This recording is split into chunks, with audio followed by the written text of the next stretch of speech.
जो गुरुदेव कितना चले रहे थे कि भाई मोक्षु कोई पूछ रहा था कि अभी आपने पढ़ा, वो पढ़ रहे होंगे, श्लोक में लिखा होगा कि सम्यक दृष्टि ज्ञानी धर्मात्मा को स्वाध्याय करना चाहिए, शास्त्र पढ़ना चाहिए। समझ में आया कि नहीं? तो वो ले रहे थे कि अभी आप तो कहते नहीं पढ़ना चाहिए, अब ये तो लिखा है पढ़ना चाहिए। समझ में आया ना? तो वो कह रहे थे गुरुदेव कि भाई ये व्यवहार से लिखा, पहले तो कैसे लिखा? व्यवहार। और क्यों लिखा उसका प्रयोजन बता रहे थे कि ज्ञानी धर्मात्मा सम्यक दृष्टि जीव अपने स्वरूप में स्थिर नहीं रह पाता, तो बाहर में उसे स्वाध्याय आदि के देव शास्त्र गुरु आदि के विकल्प स्वयं आते हैं, आए बिना रहते नहीं, वो अवलंबन लेता है, लेकिन उनमें कभी अटकता नहीं, उनमें कभी उपादेय बुद्धि नहीं करता, उसमें ही अपना प्रयोजन नहीं साधता। वो तो स्वाध्याय ऐसे करता है, और ऐसे करना चाहिए सबको। वो क्या सबको ऐसे करना चाहिए? कैसे करना चाहिए? एक कलश है इसके लिए, अमृतचंद देव का। यद्यपि मैं तो एक मात चैतन्य मूर्ति हूँ। देखो ये सम्यक दृष्टि आ गया, पहली लाइन में सम्यक दर्शन का लक्षण आ गया। क्या? यद्यपि मैं तो एक मात चैतन्य मूर्ति हूँ। श्रद्धा ने मेरा कि हे जिनेन्द्र देव, मैं चैतन्य तत्व हूँ, शुद्ध हूँ, अमूर्तिक हूँ, परिपूर्ण हूँ, ज्ञायक हूँ। ये मुझे निर्णय है, इसमें मुझे कोई संदेह नहीं है।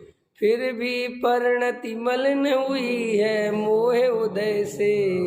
और मेरी जो परिणति है वो मेरी मलिन हुई है मेरे कारण नहीं, मोह उदय से, और वो मुझे ख्याल में है। समझ में आया?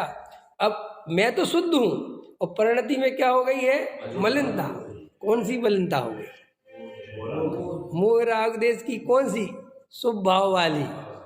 क्योंकि अमृतचंद देव है ना भगवान, उनके कोई अशुभ राग थोड़ी आना है, कोई स्त्री पुत्र कुटुंब परिवार का राग थोड़ी आ गया है, वैसे शास्त्र पढ़ने का राग आ गया है, 28 मूल गुण पालने का राग आ गया है, आहार लेने का राग आ गया है, भक्ति का राग आ गया। उस राग को क्या कह रहे हैं?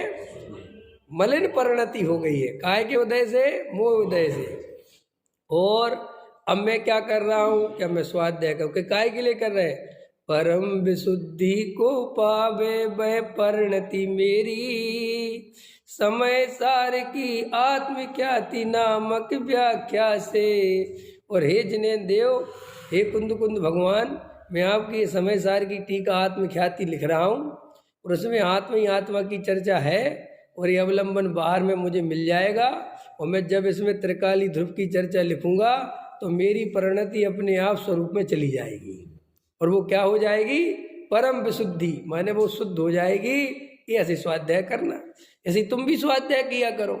स्वाध्याय करना हमारा, पढ़ना लिखना याद करना, ये हमारा प्रयोजन नहीं है। हमारा प्रयोजन तो गुरुदेव ले रहे थे, एक अनुभूति ही धर्म है।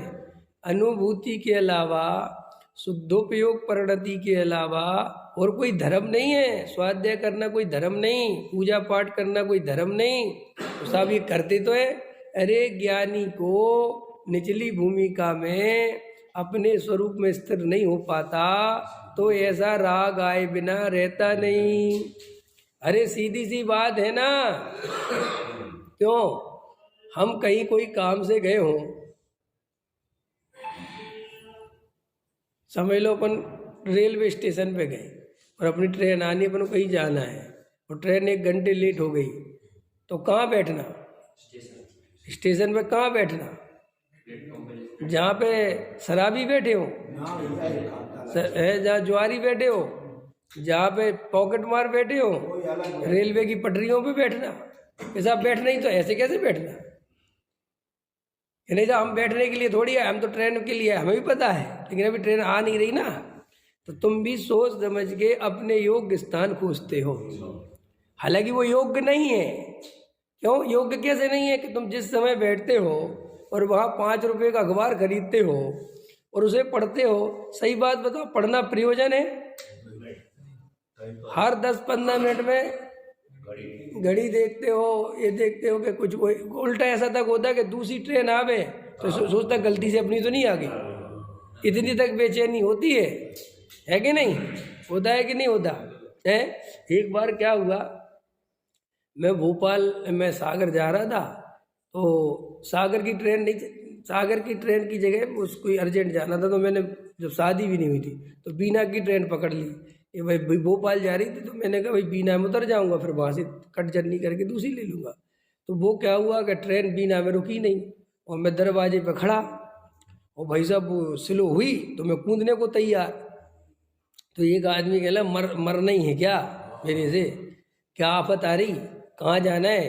मैंने कहा सागर। तो कह रहा कोई बात नहीं, भोपाल चले जाओ, भोपाल रुकेगी, वहाँ से वापस आ जाना। हमने कहा बात तो ठीक है, काहे को रिस्क लो।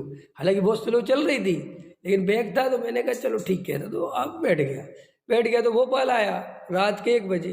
अब रात के 1 बजे भोपाल आया, तो मैं गया वहाँ पूछ इंक्वायरी पे कि भाई अभी कोई सागर के लिए ट्रेन है? बोले अभी तो नहीं है, 3 बजे है, 2 घंटे आराम करो।